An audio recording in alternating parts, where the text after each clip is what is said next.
Y otro de los trabajos célebres de Ramos Mejía es de las multitudes argentinas, de 1899. Y esta es una de las grandes preocupaciones de los pensadores de ese entonces, no solamente de acá, sino también de Europa. Recordemos lo de la democracia de masa de Tocqueville, un montón de pensadores que encuentran a partir de las revoluciones sociales, sobre todo la de 1848, y a partir de determinadas revueltas en muchos lugares de Europa, ven el crecimiento de las multitudes y la amenaza al orden social, ¿no es cierto? Entonces hay un montón de herramientas que lleva a cabo el Estado para poder dominarlas a través de la coacción y la coerción, ¿no?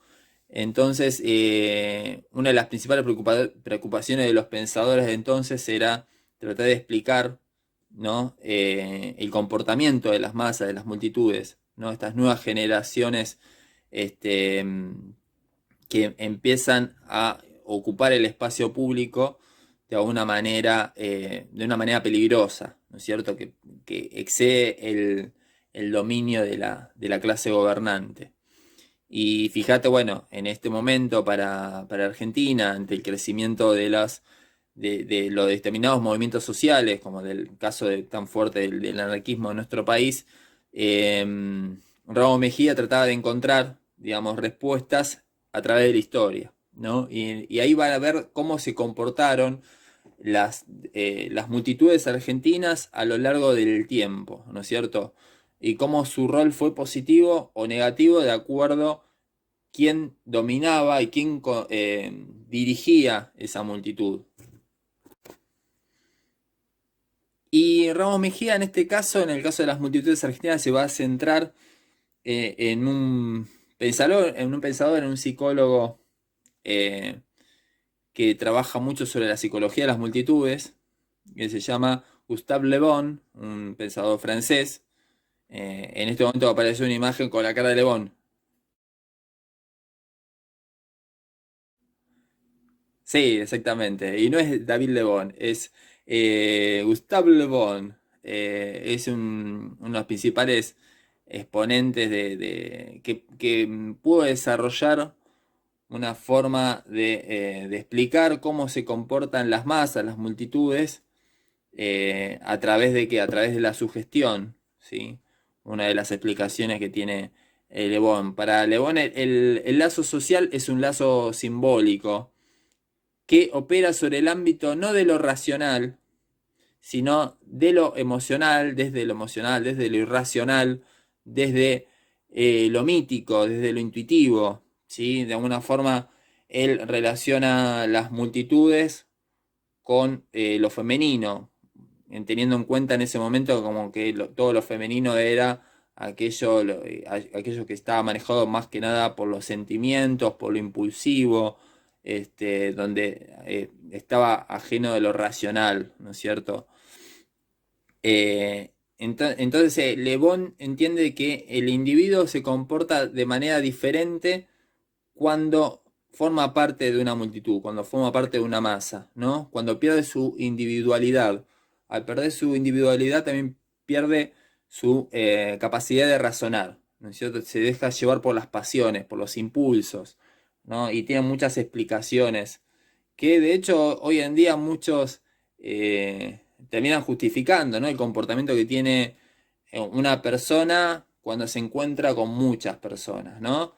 Qué sé yo, el tema de cuando uno, por ejemplo, va a un recital o cuando uno va a una marcha, donde se encuentra con determinadas personas que también enardecidas, que entran, digamos, a cantar, que entran a hacer pogo, o en una marcha que capaz a uno, un loco tira un botellazo y ya todos se prenden ahí a prender fuego un patrullero.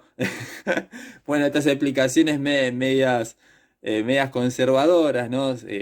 Condenando, digamos, la concentración de las multitudes y lo negativo que genera, viene a partir de estas reflexiones que hace Gustavo León a través de la psicología de las multitudes, cómo se comportan las multitudes.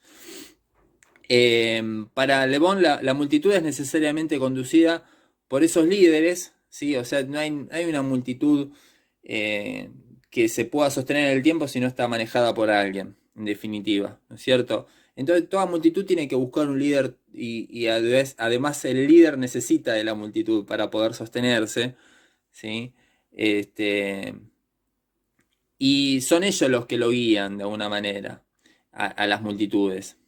Y por eso puede concluirse que la clase dirigente debería datarse de semejantes sujetos. ¿A qué me refiero a esto? Que si bien Gustave Le Bon encuentra la negatividad, digamos, como que todo líder de multitud conlleva una connotación negativa, ¿no es cierto? Por lo que va a estar haciendo es manipular a las multitudes para beneficio personal. En el análisis que lleva a cabo Ramos Mejía no lo encuentra negativo, por el contrario, él entiende que es necesario que aparezca un líder que pueda conducir esas multitudes, ¿sí? Ahora, claro, digamos, no cualquier líder. O sea, él está focalizándose en la élite de ese momento, ¿no es cierto? Hay una clase dirigente que está fallando en algo, y estas multitudes no tienen conducción, ¿sí? Entonces por eso se está llevando a cabo un momento de desorden, un momento de caos. O sea, la clase dirigente no encuentra, eh, o sea, mejor dicho, las multitudes no se encuentran representadas por la clase dirigente, ¿no es cierto? Ahí está fallando la clase dirigente, están fallando las multitudes, según Ramos Mejía. Por eso él está como de alguna forma advirtiendo de que tienen que haber ciertos cambios, no solamente llevar a cabo herramientas a través de la educación, a través de cambios que puedan amoldar a la sociedad a los ojos de la clase dirigente, sino que la clase dirigente también va a tener que cambiar, ¿no es cierto? Y visto con el tiempo, cuando llega la ley de San Peña y gana el irigoyenismo, de alguna manera Ramos Mejía no estaba tan errado con su diagnóstico. Y bien, y bueno, como él encuentra, digamos, una falencia en la clase dirigente, o por lo menos él trata de encontrar a través del texto de Le Bon y a través de un repaso, a través de la historia de cómo se comportan las multitudes argentinas, este, trata de reflejarse en la historia, de encontrar en la historia casos que de alguna forma puedan explicar o dar ciertas herramientas para poder resolver los problemas del presente, de su presente, ¿no? Y va a tener que buscar en la historia argentina a aquel representante que fue un claro conductor, un claro líder de masas, y en ese contexto va a encontrar en Rosas un personaje clave para poder analizar cómo se puede manejar, digamos, esas multitudes. O sea, no buscar en la clase dirigente un Rosas, sino que a través del ejemplo de Rosas, fijarse cuáles son los aciertos y cuáles son aquellas fallas que llevó adelante el gobernador, digamos, que gobernó la Confederación Argentina durante tanto tiempo, encontrar en él, digamos, herramientas para poder brindarle a esta clase dirigente de entonces las condiciones como para poder llevar a cabo un liderazgo, ¿no es cierto? Poder gobernar sin tantos problemas, ¿no es cierto? Y el tema de la problemática de Rosas incluso viene ya desde un poquito antes de los trabajos de Ramos Mejía, antes de determinadas problemáticas que tienen que ver con la clase dirigente, ante las necesidades ya sea de liberalismo porteño o pensadores que se sentían un poco desilusionados con la clase gobernante de entonces. Vamos a encontrar los casos si se quieren, los primeros revisionistas para lo que vendría a ser revisionismo argentino, aunque difícilmente ellos se hubieran reconocido como tales, porque no eran antiliberales, por el contrario, ellos adherían, digamos, al liberalismo, como el caso de Adolfo Saldías, con sus obras sobre la Confederación Argentina y la historia de la época de Rosas, como el caso de Quesada, ¿no?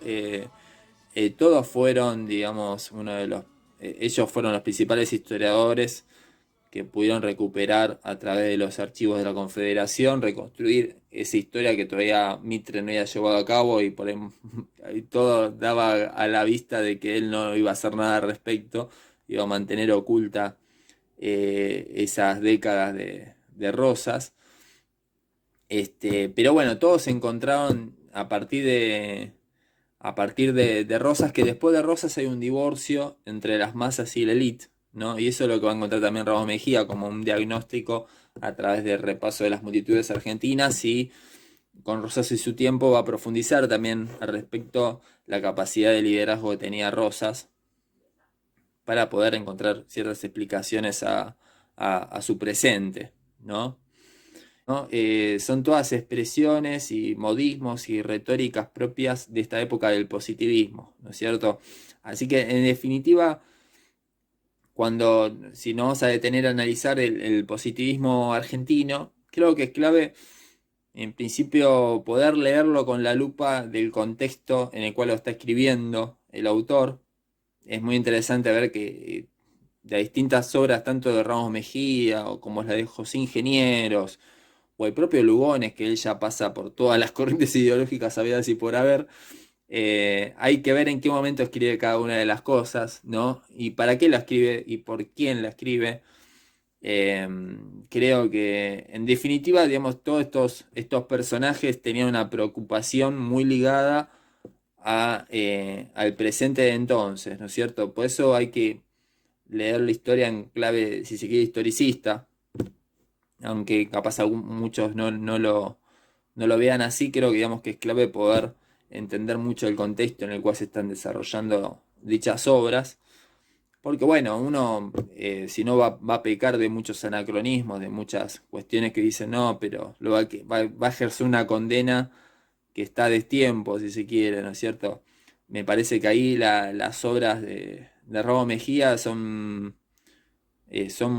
claves como para poder entender lo que significó el positivismo en ese momento, y también para poder entender cuáles eran las principales preocupaciones de la élite, de la clase dirigente que gobernaba la Argentina, ¿no es cierto?, ante el desafío del centenario, ¿no? Y lo que va a ser después del centenario.